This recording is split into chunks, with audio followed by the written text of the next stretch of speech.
Welcome to the Office of Undergraduate Research Education Series. Today's presentation is on giving virtual presentations, and the speaker is Dr. Jeannie Hunt.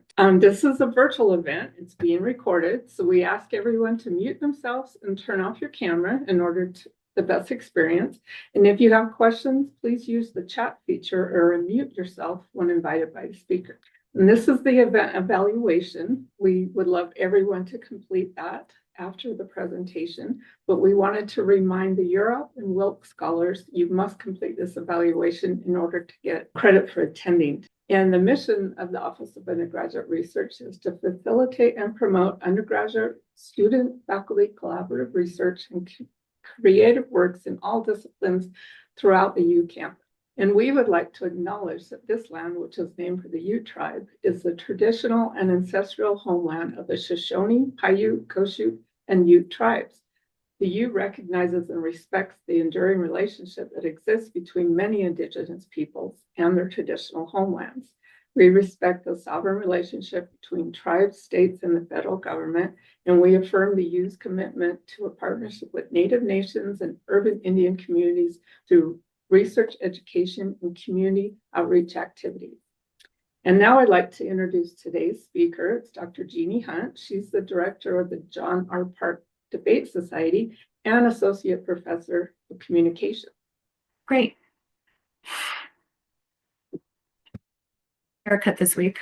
And I hate getting haircuts because I always let my hair get really, really long and really awkward before I decide I'm going to get a haircut. And then when I go to get a haircut, I don't really ever know what I want. But I know that by the time I leave, it's shorter than I want. I feel awkward about it. I know that I look a little weird. I'm not used to it. It takes me even longer to get used to things. So knowing that I have to be on screen and look at myself the whole time that I'm on screen just increases my anxiety about whether or not I made a poor decision about my haircut. The more we move things online and virtual, which we continue to do even after the pandemic has ended, the more we realize that virtual presentations, while they can't replace or necessarily be better than in-person presentations, are here to stay.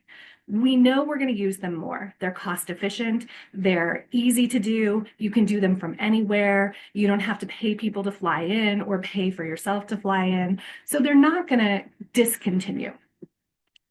But we're still not getting a lot of really good training in how to do virtual presentations. Some people really get a good training and they know what they're doing, but most people are just expected to learn as they go.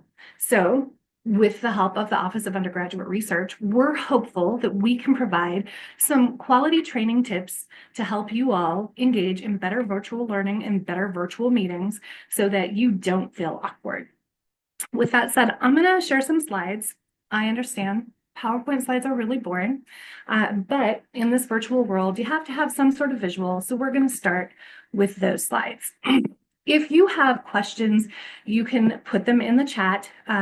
Like we said, you can also, if you want, write them down so that we have it at the end. You can, if it's really pressing and you really need to ask a question, you can unmute yourself or you can use your emoticon and raise your hand so that we can see that that's happening. But it's pretty formal. So we want to make sure that everybody feels good and that they can engage in the conversation too.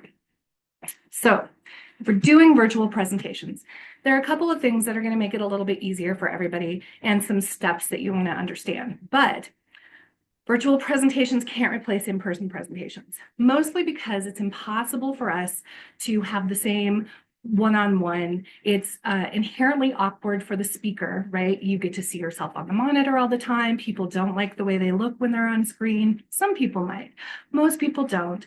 You hear your voice if it's recorded, and a lot of people don't like that. So the speaker has some issues that are inherently awkward.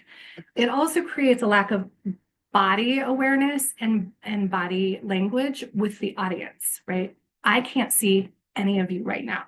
So I hope that you're paying attention, but I don't really know. I don't get that immediate in-person feedback. I don't get eye contact. I don't get the subtle head nods. I don't get eye rolls. So I don't know necessarily if my presentation is landing in the same way that it would if I were doing an in-person presentation. Not only does it create awkwardness and like a lack of interaction, but it also alters our presentation approach. A lot of people get really caught on looking at themselves on the monitor. So if I was looking at myself right now, I'm over here on the side. That's going to make for really weird eye contact. Even saying eye contact is going to be a little bit different because unless you know exactly where your camera is or you position your camera exactly right, your presentation approach is going to be slightly different. So your eye contact is going to be different. A lot of people get really caught up in reading their presentations, so they end up being monotone. They don't have gestures. They don't have good facial expression. They kind of forget that even though they can't see other people can still see them. It's very much like if you've ever played peekaboo with a toddler, if they think they're hiding, then they think that you can't see them so they can do whatever they want. But that's not the way it works. Just because I can't see you doesn't mean that you aren't evaluating my gestures, my facial expressions. It also causes people to either go really, really fast or really, really slow. I have a tendency to speak quickly anyway. So when I'm doing something and I don't have that nonverbal feedback that says that people need a second to process what I've said, I just pick it up and we go even more. What it does in virtual presentations is it shifts the focus away from the audience, who should be the focus of any presentation you're doing, and puts all of the onus on the speaker. Because we can't see the audience, because we're not interacting in the same way, it means that I really have to be cognizant that I am not the most important part of the presentation. The audience is. We're giving a presentation to make a connection, to engage in learning, to provide information. There's a goal that we're hoping to accomplish with the audience, not with myself. But when we're in this virtual world, we tend to forget that. So we have to keep that in mind. So knowing that all of these differences happen, we have to think about, okay, well, how can we make presentations better? The first thing we're going to do is set the stage. Setting the stage means that we are establishing where the presentation is going to happen, what it's going to look like, and what we're hoping to get out of the presentation. You got to have a goal. What is it that you're hoping the audience takes away from your presentation? That goal or those objectives set the entire tone of the presentation. They are the things that help you decide, am I going to use PowerPoint slides? Am I going to use Prezi? Am I going to have a poster? What is it that I'm supposed to be doing? If I have like very specific guidelines for my presentation, those are going to help shape that stage as well, but I need to know what my purpose is. So you got to have that goal. No matter what style of presentation you're doing virtually, you need to be able to set up the background. Lots of people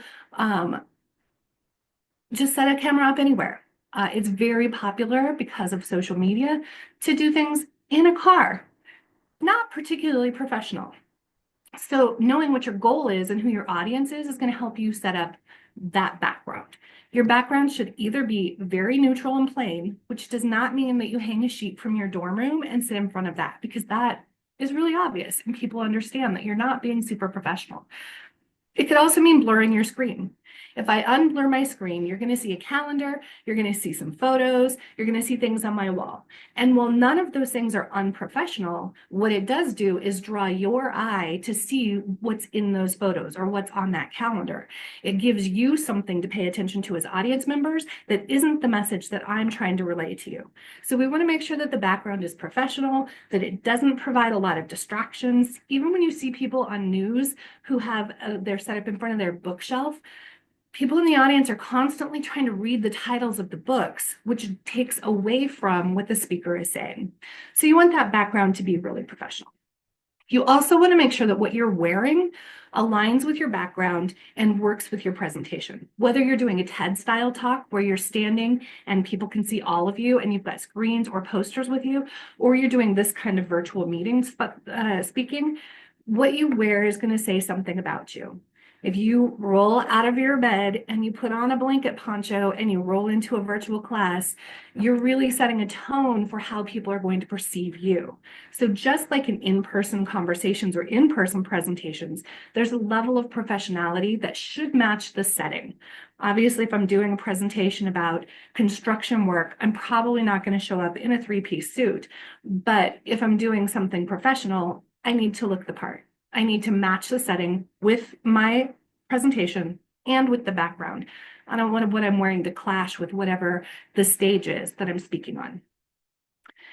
Also, If it's possible, you want to stand up. Even if it's a virtual meeting like this, standing is going to provide more opportunity for you to have movement in your body. It's going to give you more energy. So if you have a stand-up desk, or if you can boost your computer up higher, if you're giving a presentation that's a poster presentation, even if it's just the poster and you're doing a voiceover, you want to stand up while you record that, because you're going to get the best possible version of your speaking style. It's going to allow you to breathe better. It's also going to allow you to move your feet a little bit, gets out that nervous energy, and you're going to have more natural gestures. So standing up is helpful if possible. The last thing about the presenter is, when you're setting the stage, is you need to make sure that you set your camera in a way that you're at least at eye level. It's the most flattering. It's not doing an upshot up your nose. If you're standing, you need to make sure that you have a tripod or something that's going to frame the part of your body that you want to be shown in the frame, and also shows the visuals that you're planning to use. That might mean using some binders or books to boost your laptop up so that your camera is approximately at eye level, and you can look right into that to make sure that you're making eye contact and not looking off to the side or looking down or having the camera look up in a very unflattering way. You don't want to do that. So all of those things are about the speaker. You also want to make sure you have a microphone, things like that. You also need to set the stage for your audience. For instance, when you logged in today, your cameras were turned off. You were asked to mute your microphones. You were asked to put questions in the chat or to use emoticons to raise your hand, right? There were ground rules for how the audience can participate in the presentation. This is especially important if there isn't any opportunity for immediate interaction. If you're doing some sort of recording, or you're doing some sort of voiceover that you're putting over the top of some slides and you're sending those into the virtual world, you need to have some ability to figure out how the audience is receiving that. This is going to also set the stage for like the style of interaction that you want with your audience. The last thing you want to think about when you're setting the stage with your audience is, who is your audience? We get really wrapped up in what we're presenting and how we're going to present it, and we forget who we're presenting to.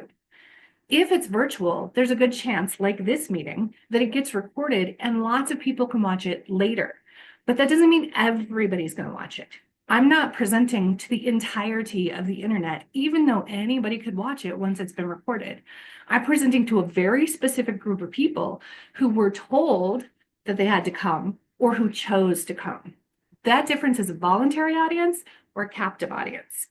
Knowing if your audience has to be there because it's for work, it's for school, it's for an organization, versus choosing to be there because they're hoping to learn something, they find it interesting, or hopefully an amalgamation of the two. Even though they're required to be there, they think they're going to learn something, is going to help you tailor your presentation to the audience. It's going to give you the emotion, the energy, the feedback that you can use to help them get the most out of your presentation. The last thing you need to do when you're setting the stage is have an assist. You should have someone who's the co-owner of your presentation, or who is helping you record if it is strictly non-interactional, so that you're not trying to deal with all of the technical issues and you can just focus on presenting. In virtual meetings like this one, that means that they're monitoring the chat, that they're dealing with the technology. Hopefully you have a great assist who can edit your videos if they're going to post them later. They can help you edit things if you're not going to post it later, or if you're not doing an interactive kind of presentation. These kinds of people make it so that you can focus on the content, on the audience, instead of focusing on the technology. Do you need to understand the technology? Absolutely. But having an assistive person is going to make all of that much, much easier. Finally, make sure your computer's plugged in. I don't know how many meetings I've been to where halfway through a presenter's computer has died because they thought it was charged all the way, but it wasn't, or a technical glitch happened. Just make sure your computer is charged, but plug it in if you can, so that you don't have these kinds of weird things happen, because we know they happen. They happen all the time, and you have to be able to roll with the punches. But if you can't get back on your technology, you can't roll, because now the presentation's over. Once you set the stage, then we got to focus on the script. Lots of people, especially students, especially undergraduate students, and adults and people who are going to work, all of these populations save things for the very last minute. And they're like, oh, I can wing it. I know this information. It's not a big deal. You can, but you shouldn't. You shouldn't do it in person and you shouldn't do it virtually. When you're doing a presentation, winging it, unless you're a professional, brings a whole lot of opportunity for things to go wrong. So you need a script. Your script needs to have a hook. You want something to entice people to want to listen to your presentation. That hook should not be, hello, thank you for welcoming me, or thank you for inviting me. My name is. We already know that. We know what your name is because someone introduced you. And if someone didn't introduce you, they still knew who you were when they came to the presentation. So you can include that after your hook if you want to. But if someone already introduced you, you don't have to do any of that information. What you want to do instead is have an opening that makes people really want to listen to you. That could be a story. It could be an analogy. It could be a joke. It could be some statistics. Depending on what your presentation is, you have to have something that's going to hook them in. Lots of people will tell you, you could start with a question. Like, have you ever wondered if? That's my least favorite way to open a speech, whether it's in person or virtually. But if you're doing it virtually, it's even more problematic. Because what if the answer is no? If you say, have you ever? And they say no, they're disinterested. If you say, haven't you always wanted? And they say no, they're disinterested. And when they're online, being disinterested means they're not looking at your presentation anymore. So you got to have something that's going to start them off, make them want to pay attention, and then keep that energy going throughout the entire presentation. Second, you need effective and efficient material. That means that you don't have tons of text on your slides. You want them to pay attention to you, not to what they're reading on their computer screen. You want to make sure that that information is useful and is something that they can implement into whatever it is they're trying to learn from you right away.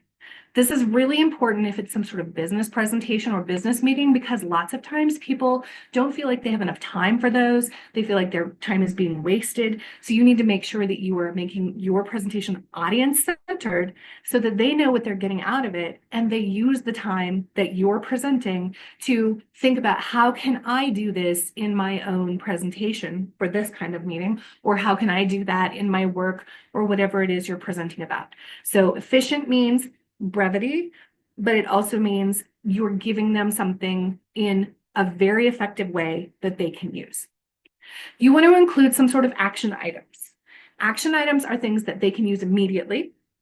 So as soon as you leave here today, there will be some steps that you can follow if you're trying to present or make a presentation. You want to have an action item maybe that allows them to interact within the presentation. We're going to have one of those later. You want something that says, okay, here's all this information that you just learned. How can I implement that right now? So it isn't just theoretical. It isn't very stuffy. It's something that is useful for the audience. So whatever your presentation is, whether you're required to do it or whether you choose to do it, make sure the audience is your focus and you tell them why this is important for them in this moment. You should always ask yourself, why should we care about this? And if you don't know why we should care about your topic, chances are good we're not going to care about your topic. Make us want to care about it by giving us reasons to care about it. Finally, you got to manage your time appropriately. When you're asked to present or you're required to present, there's usually a timeline in that presentation. That timeline is important. That's only the amount of time that you are allotted, because we have schedules, people have limited opportunities, because you are in a competition and this is the amount of time that you get to have. Whatever the reason, you have to pay attention to those timelines.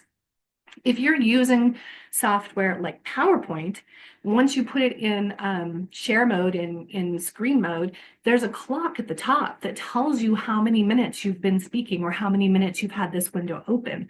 That's super helpful because now you can monitor that time without having to constantly look down at your phone or like whatever timer you're using. But even if you don't use PowerPoint, you have to pay attention and manage your time appropriately. So your script is important, should be written ahead of time. You should have it ready to go. Once we deal with the script, then you have to practice. This is the part where most speakers really drop the ball. They think practice means reading through their script a couple of times. If they're on the ball, they've done their script ahead of time. But a lot of us, as we know at the university, are going to wait till the very last second. There's lots of reasons for that. Some people say, well, it's the adrenaline that tells me I have to do it right now. I don't have any more time to wait. And then I get it done. That also means you don't have any time to practice. And when I say practice, I mean actually practice. There are some steps you need for practice. You got to know your material. You have to be the expert. They came to listen to you.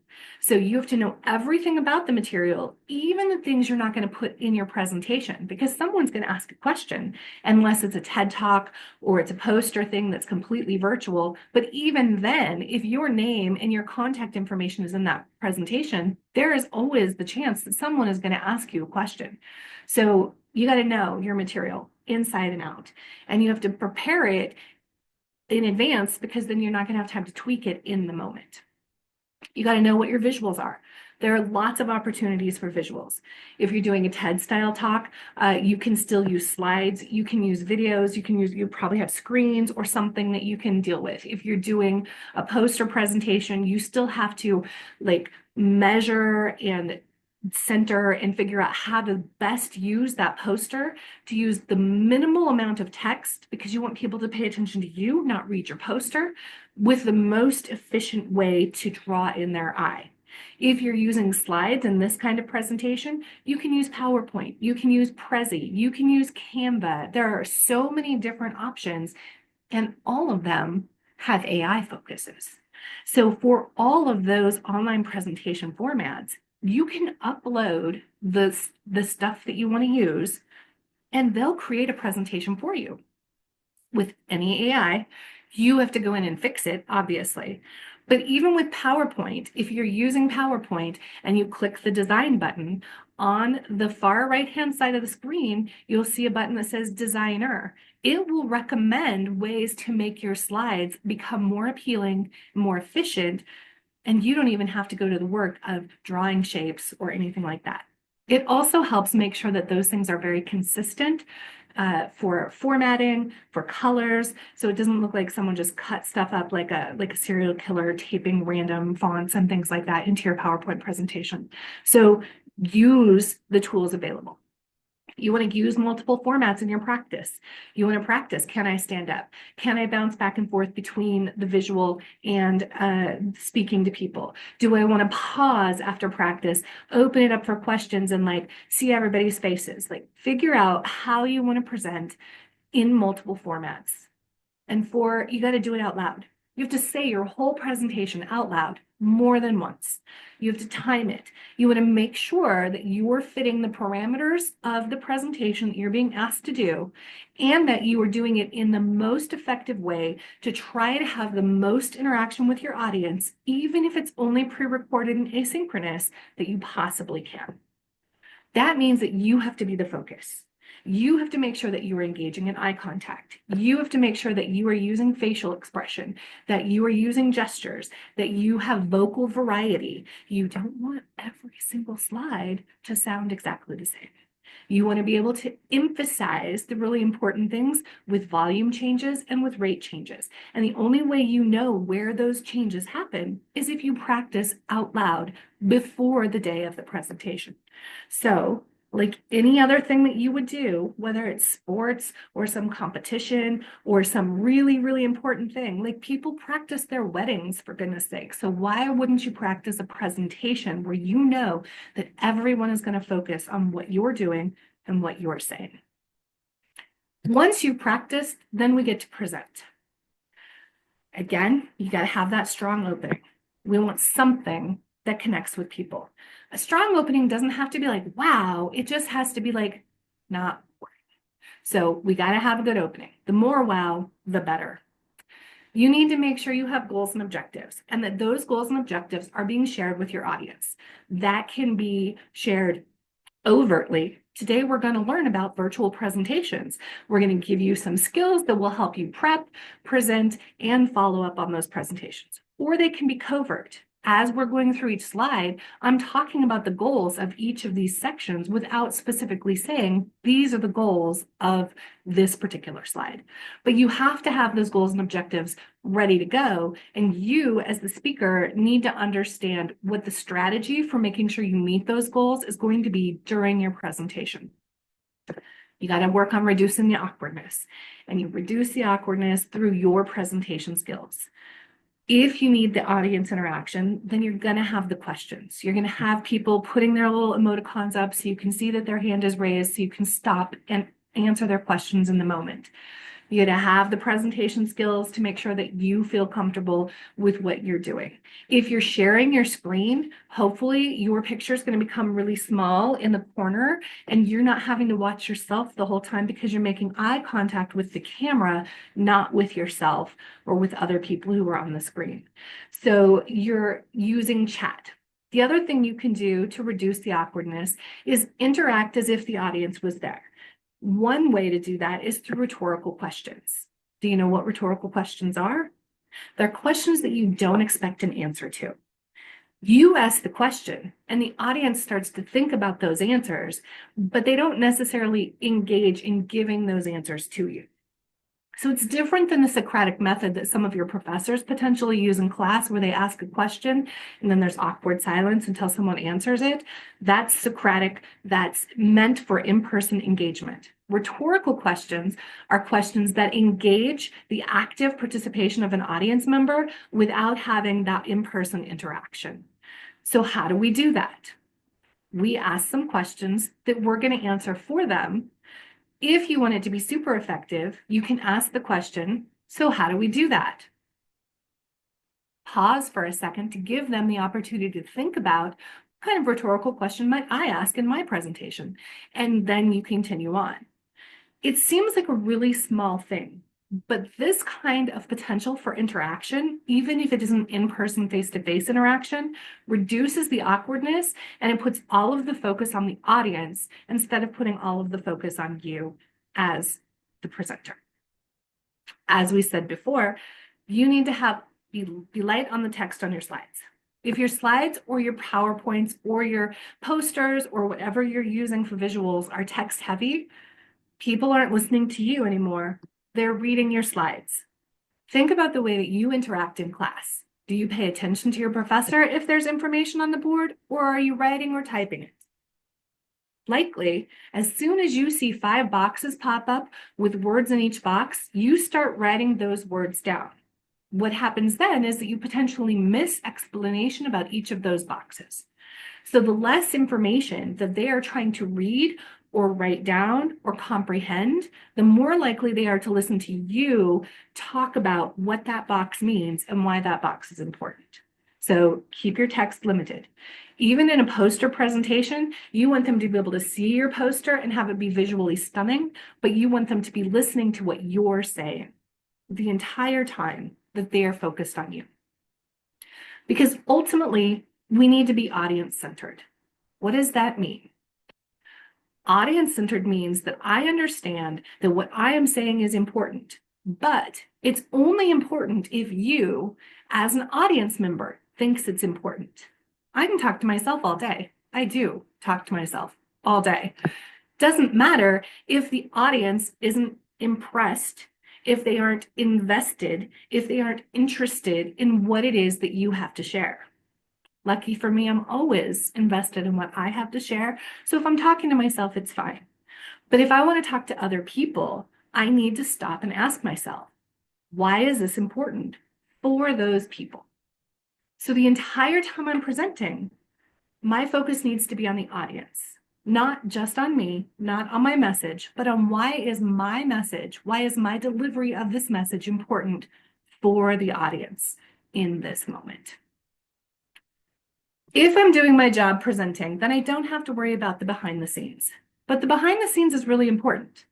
Like I said before, you need a co-owner of your meeting, or you need a tech person, an assist, who can help you make sure that everything is going the way that it needs to go. That's one of the most important things that needs to be happening behind the scenes so that you can focus on the audience and you don't have to worry about trying to manage technology, trying to manage all of the other things that are going on while you're presenting your message. You once again want to try to engage in multiple presentation formats, depending on what kind of presentation you're engaging in. If you're doing videos, or if you're doing a poster presentation where the emphasis is your poster or is your slides and you're doing voiceover over the top of that and it's recorded and nobody actually sees your face, you still need these kinds of presentational tricks, if you will. You still need to engage the audience. You still need vocal variety. And even if I can't see you, I can probably tell when you're using gestures or when your facial features shift just by the tone of your voice and the way that you're speaking. I can tell if you're excited or if you're not excited. So having this behind the scenes multiple presentation format gives us the opportunity to really understand like how this information is being shared with us. You get this out of the way beforehand, or in the moment when you're doing your presentation, you have that assist person helping you out. You got to deal with the behind the scenes technology. So you have to make sure that whatever format you're using, the technology works. That's first and foremost. Before the meeting ever starts, you want to call in early if it's this kind of meeting. You want to check to make sure that you can share your screen. You want to make sure your microphone works. You want to make sure your camera works. You want to make sure your background works. You want to make sure you don't look awkward, that your haircut isn't going to be something that everybody's looking at forever. It might be something that you're worried about, so you don't look at that picture in the corner, but it's not something that everybody's going to be looking at. You want to make sure that if you are in a shared space or in an office where other people could come, that you put a door sign out that says meeting in progress or do not disturb. You want to silence your phone. You want to make sure any other technology in your space that might make noise is set so that it's not going to make noise during your presentation. We want people to pay attention to you, not pay attention to that technology. We already talked about dialing in early, and you'll notice when you logged in, there was already an opening slide up that told you what the presentation was so that the audience knows what they're getting into, that they've dialed into the right meeting, that they're in the right place. Doing these virtual presentations is pretty important. It is pretty important to focus on the audience because we know that in virtual presentations, audience members have the opportunity to do whatever. They did a study in 2023, and it showed that during these kinds of presentations, people aren't always paying attention to the speaker or to the information. There is a really good chance that someone in this meeting right now is not paying attention. In fact, I would bet a lot of money that at least one person is not paying attention. Prezi says that about 28% of people who are in virtual meetings or watching virtual presentations are also texting. That about 27% of people are checking their email, either on their phone or in another browser window. That about 17% of people who are in virtual presentations or meetings fall asleep. That's really easy to do because your computer camera is off. Your microphone is off. 80% of people who attend presentations like this are eating. It's lunchtime. You should eat. There's no reason why you should feel bad about nourishing your body when you're using your lunch hour to go to a presentation. But as a speaker, I have to wonder how much information are you receiving and retaining versus how much preparation of your lunch are you engaging in? There's a good chance that as a captive audience, which many of you are, you're way more invested in your lunch than you are in what's going on right now. 16% of people who go to these kinds of presentations are gaming on their computer while they're in a meeting, while they're in virtual classes, while they're watching videos. They're also playing video games. And about 31% of people are checking social media or online shopping. If you're doing any of those things, you're in line with about 25% of our population on average. If you're not doing those things, good job. It means that as a presenter, I have to be aware that those kinds of things happen. And the way that I prevent that from happening, or the way I reduce those kinds of things from happening, is engaging in putting the work in that allows people to have immediate interaction. It gives people action points, right? We talked about having an action point all the way back at the where we were talking about the audience. So what we do is we have a QR code that people can scan into right now and ask questions or contribute, because I'm giving you a very short, very small presentation that tells you these are the things that you can do to help make your virtual presentations better. I want to make sure that you have time to ask questions or we can have conversations. We also start a little bit late because, like everybody else, you log in exactly when the meeting is starting or up to 5 minutes after the meeting starts. So that really leaves me a window of about 35 minutes to present information if I also want to have the ability to speak with people and the ability for people to leave at the very end of the hour, because your time is valuable, right? We got to pay attention to the time ramifications. But if I want an action item in my presentation, an easy way to do that is to give people a QR code or give people the chat so that they can engage immediately in saying, but I also need this information. I do virtual presentations, but I'm old. And I don't necessarily always know what's going on with the youths. So there are things that are probably missing that you need information about, especially if you're doing a presentation that is not a Zoom or a Teams presentation. If you're doing a TED style talk, this is not as helpful as it could be. If you're doing a poster presentation, we're not talking about setting up cameras and setting up a studio because I don't have that space.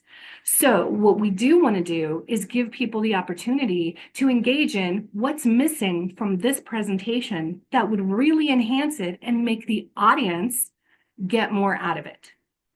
Also, we want to give the audience the opportunity to say, hey, I have this presentation that I have to do. How do I start? What's a good way to hook people? How long should this last? What does my background need to look like, right? So I'm giving an action item that you can or can't use, whichever you want. But this tries to keep people from online shopping. It's almost spring break, save your money. Or from social media, log off, let your brain reset. So we have a lot of opportunities to engage in action items in the moment. I'm going to check to see if anybody did this. And I'm going to do that by stopping the share and then taking questions or comments or talking to people who might have things they want to talk about. My guess is that I'm not getting any responses, which is fine because it's just an example of a way that you can engage in having some sort of action item. Nope, no responses. So if there aren't responses, what I want to do is ask if people have questions, if they have concerns, if they have something that they want to try out. How can I make this better for you before our time is over? Or at this point, if you want to turn your camera on, well, if you want to raise your hand or unmute yourself and ask a question, you should. Great question. So Ronaldo said, if you're doing an online presentation, what resources to collect questions when it's a recorded presentation, but you want info feedback? QR codes are a really easy way to do that. You can generate a QR code for free. You can literally Google free QR code. If you use Microsoft Word, actually, if you go to Google, you click new, you click form, you can put any kinds of questions you want in there, but the question can easily be, or you can like tailor those questions so that it's asking for specific kinds of feedback. was this helpful? Did you like this? What needs to be done better? Or you can give them the space to write, almost like you're doing a review of something, so that they can ask you questions. If you do that kind of form, you want to make sure that you click the button that says collect emails so that you know how to respond to that person. You have their contact information. Another way to do it would be to put your email address on the presentation, at the end on your last slide that says, if you have questions or concerns, you can email me or something like that. Doing it in a form is going to let you collect all of that in one spreadsheet so that you can see if there are trends in questions or in things that people want you to talk about, and then you can respond to multiple people at once. It also keeps you from having to check your email constantly. So I'm a big fan of the QR code and Google Forms. And yes, you can use Adobe Express, which is included in our campus Adobe licensing, which has that QR generator for free. So thank you for that information. That's an easy thing. With your online, with your campus tuition, with things that you get PowerPoint, and you get the version of PowerPoint that allows you to use the AI that will give you better slides. You get Adobe, you get Word, you get all of the tools that you need to make your presentations more interactive and have more action items that people can engage with. So it's a great question, and I'm so glad that you reminded me that you could do that through Adobe. Last thing I'll say is that if you're in a screen like this and people don't want to ask questions or people don't have questions, if you want interaction, you can also have your co-owner, your assist, or other people in the chat or in the meeting just use emoticons. You've probably been in meetings or in presentations where you see going through the chat, thumbs up, or different kinds of emoticons depending how old people are, like whatever they're putting in there.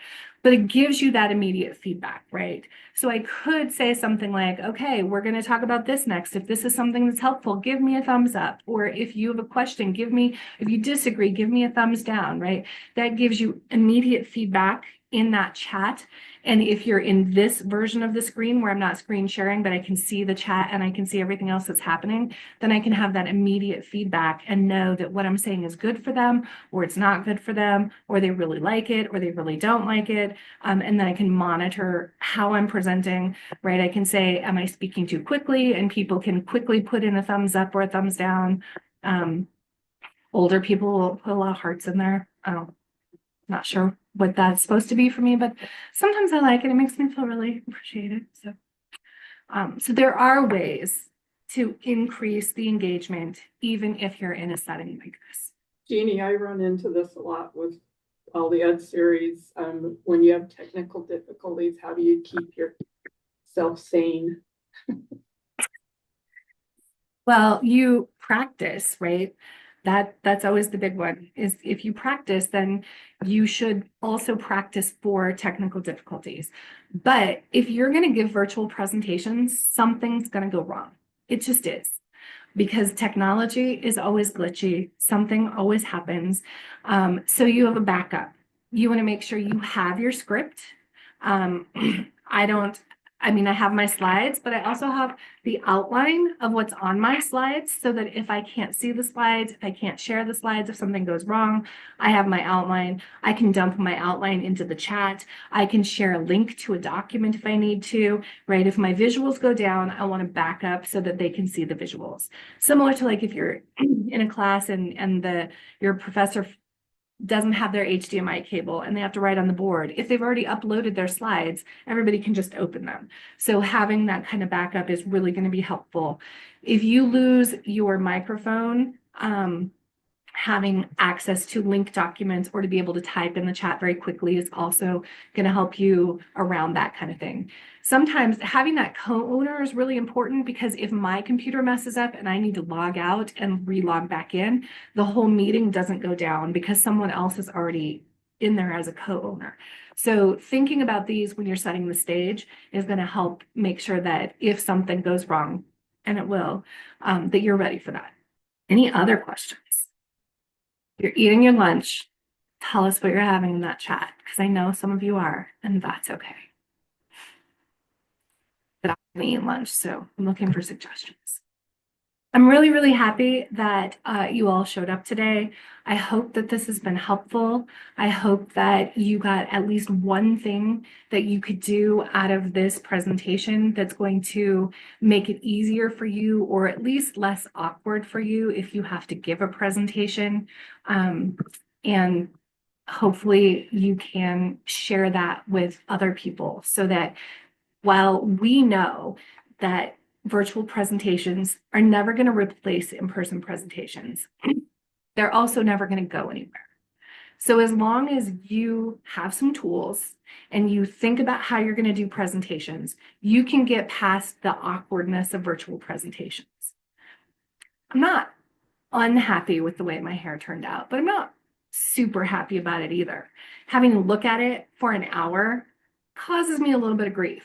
But if I remember that presentations are about the audience and not about me, then that's not going to be nearly as important as the hope that some of you are getting some information that's going to work really well for you as you prepare for your presentations throughout the rest of the year. Thank you so much for coming. Okay, thank you again. Jeannie, this was very helpful, even to me, with the education series. I just want to remind everybody about the event evaluation. Here's a QR code. I put the link in the chat also. Europe and Wilkes scholars must complete this in order to get credit for attending today. And just want to remind everybody that the Office of Undergraduate Research, we're in the SIL Center, which is just east of the Union parking lot. We're open Monday through Friday, 8 to 5. Our website is our.utah.edu, and you can email us at our@utah.edu. And thank you again, Jeannie. We really appreciated this presentation.